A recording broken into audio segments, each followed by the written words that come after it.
Hey shooters and readers, this is RD Fluke. Thank you for stopping by. I hope you enjoy. Fevered Calamity, Part 3 by RD Fluke. Chapter 7, Diplomacy. 50 meters! Shouted Wagner from the console. I see them, said Dallows. He lowered a PAS 39 thermal sights inside. Jun, stay behind me. If rounds start to fly, I'll cover for you to run back. Very noble of you, but I am afraid that I am prepared to make my final stun. The two exchanged sympathetic glances as the 6 rebels came within 100 feet. Wagner called out again from the tower. Heads up! JSA is watching our feed! Awesome. More eyes on whatever the fuck is about to go down. Dallows and Jun stood fast on their side of the concertina wire when the men stopped 20 feet away. The 5 armed males halted with a signal from their officer, who continued to approach. The leader wore armor and carried a rifle with a laser optic. He crept up with a serious poker face. This is it. Dallows raised his left arm and waved, keeping his trigger hand on the weapon. The leader hesitated before repeating the gesture, then stopped 10 feet from the wire. Despite the limited lighting from the tower's spotlights, Dallows saw the officer clearly. He'd never been so close to a North Korean official. Once, he stood watch at JSA, with the North Koreans only 50 feet away. His heart pounded in his ears. Okay, let's try not to die. Dallows smiled and bowed. The leader returned the gesture. Good day, said Dallows in Korean. The leader smirked and returned the greeting. He flashed his palms and slung his rifle over his shoulder, then said something in a sympathetic voice. Dallows continued smiling as Jun translated. He apologizes if his men look threatening.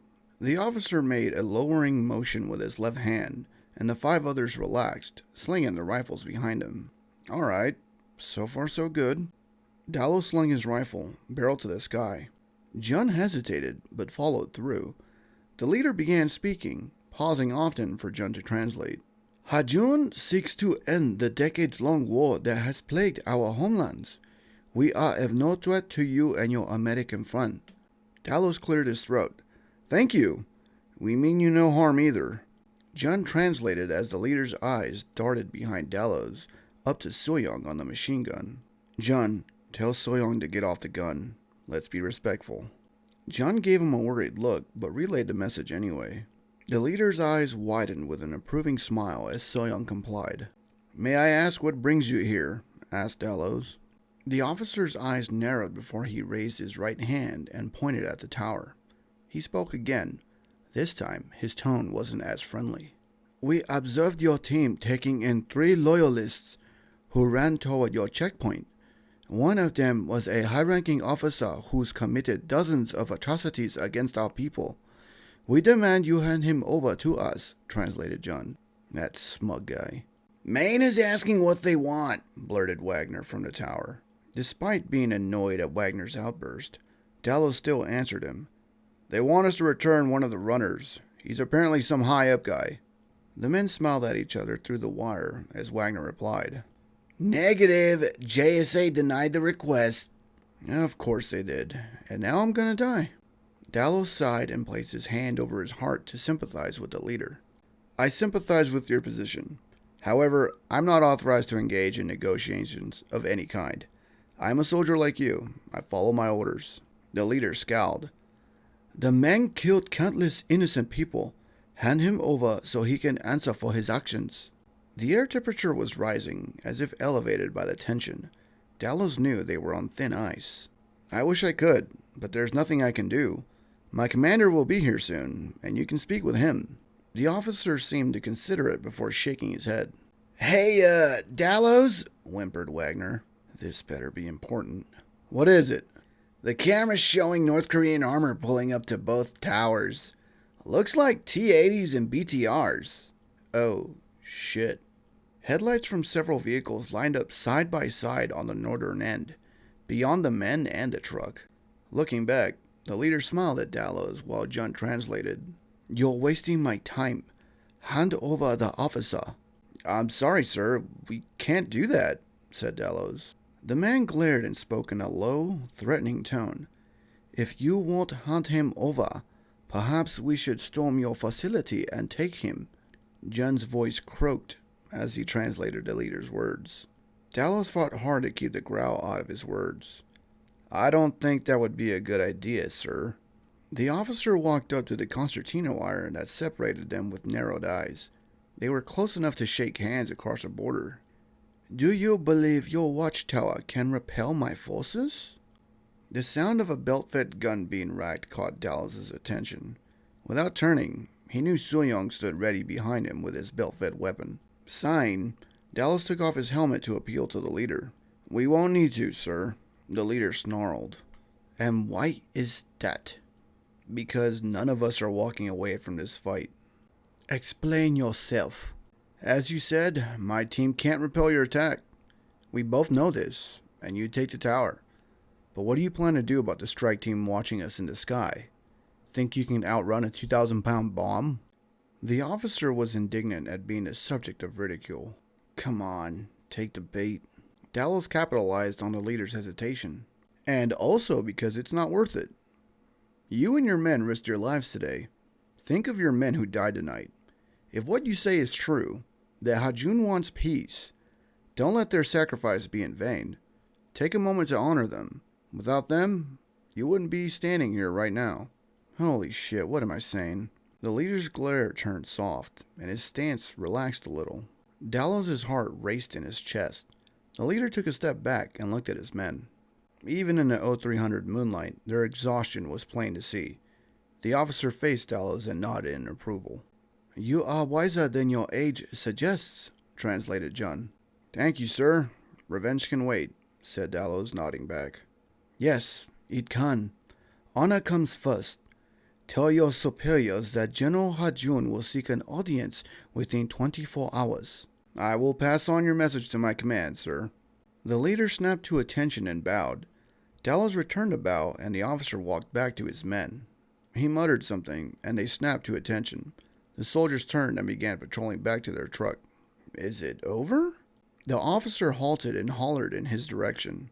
What's he saying? Asked Dallas. He's asking for your name, said Jun. Ash Dallas. The man spoke again before turning away. Dallas waited for Jun's translation. He says he hopes your superiors are as wise as you, Ash Dallas. He and Jun stood at the wire in silence for several minutes as the men reached their truck. Soyoung called out, pointing west as they loaded up. Dallas turned to see 24 men approaching with his commander leading the pack. The squad jogged the last 100 feet to the tower with the commander rushing toward Dallas. Some troops took defensive positions around the tower while others headed inside. Dallas, called the commander. What happened? He sighed at his commander. Nothing besides me nearly shitting my pants. The truck honked its horn and flashed its high beams. The leader stuck his arm out the window with a wave as the vehicle turned around to head north. Dallas returned the wave with a smirk. Making friends, are we? Said the commander. Dallas shrugged. I'm not sure what to call them. Come on, let's go inside, and you can debrief me on your stint as a diplomat. Chapter 8. Aftermath. By 0500, the last Loyalist tower fell to the rebel forces. The North Korean loyalists inside the main building at JSA gave up without a fight. Hajun's fighters displayed such a show of force that all key personnel surrendered. It was another 12 hours after that when Dallas and his team were relieved from post. Since returning to his temporary barracks at the DMZ, he had debriefed so many officials that he'd lost count. He sat on the lower bunk among dozens of others, since the general alarm was still active, but the 2-hour nap he took back at the tower at the commander's discretion had worn off. He tossed his boots off to get comfortable, deciding to shower when he woke up instead. Dallas sat up when the commander approached with a smile. How you feeling? Asked the commander. Tired as hell, sir. I'm ready to sleep. That makes two of us. Listen, the commander paused and handed him an envelope. I'm recommending you for an Army Commendation Medal. Why, sir? Why? Dallas, your actions may have prevented a war. Guess I finally did something to be proud of. A handcuffed Wagner, head down and muttering, was being escorted away by Korean and U.S. troops. What's going to happen to him? Court-martial, at the very least. He'll likely serve his prison time here and then get kicked out dishonorably. It's his own fault. The commander placed a hand on Dallas's shoulder. As you already know, JSA was streaming your feed. There were a lot of high-ranking eyes on you last night. Speaking of JSA, the commander paused and looked toward the exit. Several officials came through the doorway, and someone called the large room to attention when the final person stepped in. "At ease," said a deep, booming voice. The posse walked over to Dallas's bunk. The man's silver-eagled collar gave away his rank. "Good morning, gentlemen," greeted the colonel. Dallas cleared his throat. "Morning, sir." "You must be Corporal Dallas," said the colonel. Here comes the ass-chewing for Wagner's stupidity. "I'm Colonel Crusade. I was at JSA watching your feed. I must say you'll handle your situation better than most of my advisory team would. I can use a man with your ability to adapt to bleak situations. I could have you assigned to me immediately if you like." Dallas flashed a soft-hearted smile. "Thank you, sir, but I'm not sure how useful I'd be. My contract is almost up." The colonel frowned, and his eyes drifted to the manila folder that stuck out from under the pillow. "Is that a re-enlistment package? Bring it with you. I'll sign them on our flight back to JSA. Dallas pulled the folder out and glanced at his mentor for the last 4 years. His commander smiled. "Go do big things. You've already made a difference here." The end. Hey readers and shooters, this is RD Fluke. If you'd enjoyed Zulu Four from my book, Fevered Calamity, feel free to give it a like. My book is available on Amazon as ebook and as paperback. With all that said, if you guys liked Zulu Four and if you want to hear more, I got 2 other short stories I could narrate, but I'll leave that up to you guys. Thank you for everything.